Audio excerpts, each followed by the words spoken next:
पहली वाली क्लास में हमने कोशिका के बारे में पढ़ा था। इसकी जो ब्रांच है उसका बोला था हमने कि साइटोलॉजी कहलाती है, कोशिका विज्ञान।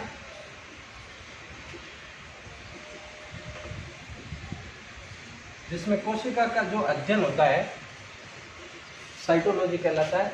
एक डेफिनेशन और है सेल्यूलॉजी। ये जो है कोशिका के जो ऑल एस्पेक्ट है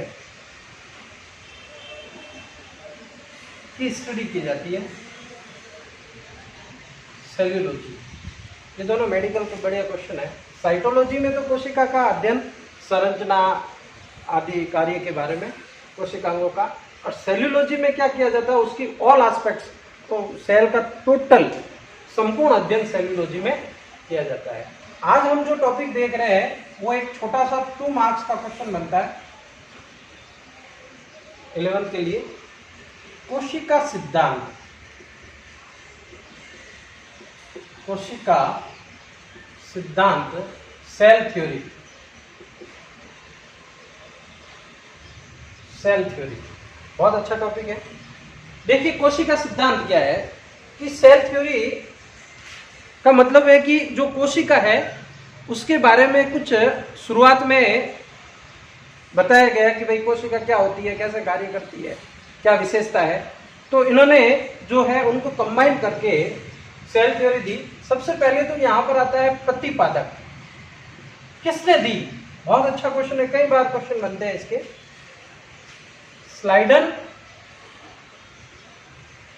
एवं स्वान नामक 2 वैज्ञानिकों ने, मैथ्यस स्लाइडन, कई बार आता है M Schleiden and T Schwann, Theodore Schwann के नाम से मेडिकल में कई बार क्वेश्चन आया। जब डीप क्वेश्चन देते हैं एम्स में तो ये क्वेश्चन दे देते हैं कि इनमें से कौन वनस्पति वैज्ञानिक है और कौन जंतु वैज्ञानिक। तब ये कंफ्यूजन कर लेता है, क्योंकि हम लोग इतना याद कर लेते हैं कि कोशिका सिद्धांत किसने दिया, स्लाइडन और स्वान ने।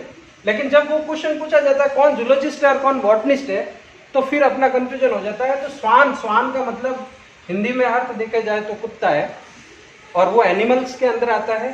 तो आपको सीधा सीधा देखना है कि जूलॉजिस्ट, जो जूलॉजिस्ट है, जंतु वैज्ञानिक है, वो स्वान है, और वनस्पति वैज्ञानिक बॉटनिस्ट कौन है, स्लाइडन है।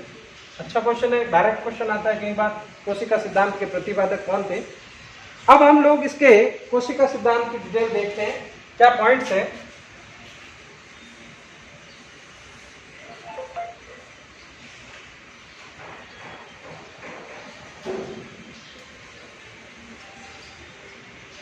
देखिए सबसे पहले तो जो सेल की डेफिनेशन है, परिभाषा, वो कोशिका सिद्धांत का पहला पॉइंट बन जाएगा। पहले वाली क्लास में भी बता दिया, हम वापस रिपीट करते हैं। संरचनात्मक एवं क्रियात्मक इकाई, मीन्स की structural and functional unit of body या living material, that is called cell. तो ये कोशिका की पहली परिभाषा है जो अपने पहला पॉइंट बन जाता है कोशिका सिद्धांत का। फिर आता है the fundamental unit, fundamental unit of living material, livings.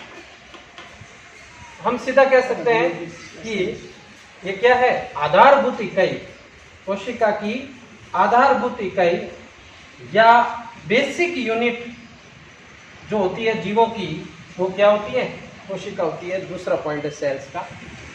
तीसरा पॉइंट है कि जो ओमनिस सेल्यूला, ई सेल्यूला, ये भी बहुत अच्छा क्वेश्चन है।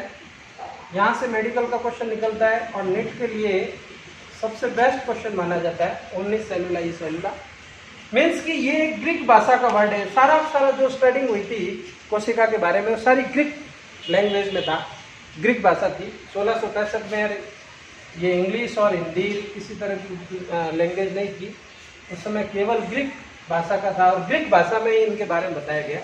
तो ओमनिस सेल्यूला, ओमनिस का अर्थ अपन यदि देखें ये सारा, तो प्रत्येक जो कोशिका होती है या प्रत्येक नई कोशिका की उत्पत्ति या निर्माण कह सकते हैं पूर्ववर्ती कोशिका से होती है। याद रखिएगा, पूर्ववर्ती कोशिका प्री एक्साइटिंग सेल्स से बनती है। ई सेल्यूला मतलब पूर्व कोशिका, ओमनी सेल्यूला का मतलब प्रत्येक नई कोशिका अपनी पुरानी कोशिका से बनती है। इस संसार के अंदर पहली बार जो आर्कियो बैक्टीरिया थे, जो सबसे पहले आए थे विषम परिस्थितियां, एडवर्स कंडीशन के अंदर वो जीवन यापन करते थे, जल के अंदर एकमात्र कोशिका पहली बनी थी, आदि कोशिका कहलाती है, प्राचीन कोशिका कहलाती है। और उसी कोशिका से धीरे धीरे संपूर्ण जीवों का विकास हुआ है। तो ओमनी सेल्यूला, ई सेल्यूला बहुत अच्छा क्वेश्चन है। इसको देने वाला प्रतिपादक कौन है? वो मेडिकल में कई बार आता है क्वेश्चन, रुडोल्फ विर्चो। देखिए सेल थ्योरी के अंदर से ये क्वेश्चन कई बार निकल जाता है कि रुडोल्फ विर्चो ने कौन सा सिद्धांत दिया था कोशिका सिद्धांत में से? तो ओमनी सेल्यूला, ई सेल्यूला। मेडिकल में, हाफ ईयरली एग्जाम में कई बार ये क्वेश्चन आया हुआ है। पॉइंट जो देखिए कि इन्होंने कहा कि जो कुछ कोशिकाएं मृत होती है, जैसे नाखून है, नाखून का अग्रभाग है, बाल का जो अग्रभाग है, स्किन के ऊपर ये जो केराटिन है, ये मृत कोशिका है, ठीक है। लेकिन अधिकांश कोशिकाएं कैसी होंगी? जीवित होगी, ये भी उन्होंने बताया। जंतुओं में मृत कोशिका बताती, तो पादपों में भी ऐसी कोशिकाएं होती है जो मृत कोशिकाओं में, बार्क सेल के अंदर, तो उनको उन्होंने कहा। और अधिकांश कोशिकाएं कैसी होती है? जीवित होती है। फिर इन्होंने कहा कि जो कोशिका होती है या जो कोशिकांग होते हैं, उनके उत्पाद होते हैं। कोशिका क्या होती है? कोशिका या कोशिकाओं के या जीव का निर्माण जो होता है, कोशिका या कोशिकांगों के उत्पादों से बना हुआ होता है। ये भी इंपॉर्टेंट क्वेश्चन है कि का बना हुआ होता है, ठीक है। बहुत अच्छा क्वेश्चन है। कोशिका सिद्धांत आराम से करिएगा, शॉर्ट क्वेश्चन है, 2 नंबर का।